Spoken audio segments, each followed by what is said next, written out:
The class teacher of class 6C wants Sushant to mark the cells with grade A1 in green color and then display the list of those students who have scored A1 grade in English. Can you help Sushant do this task? Type the given data in an Excel worksheet and select the cell range C2 is to E6. Now click on Conditional Formatting in the Styles group on the Home tab.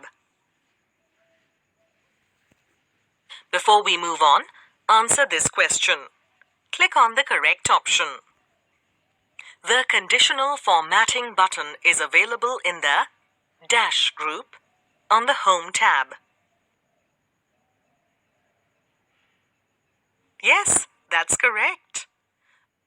You will notice that the drop-down menu appears.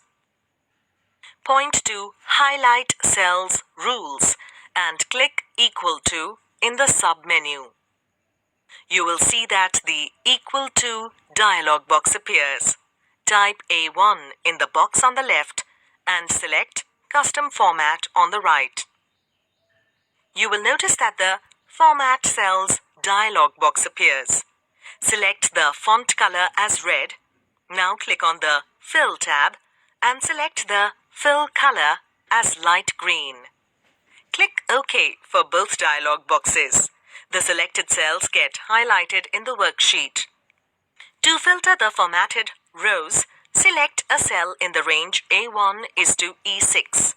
Now, in the Editing group, on the Home tab, click on Sort and Filter. Select the Filter option from the drop-down menu that appears. You can also use the Filter option found in the Sort and Filter group on the Data tab. Click the drop-down arrow next to English. Choose Filter by Color in the drop-down menu and select the green color in the sub-menu.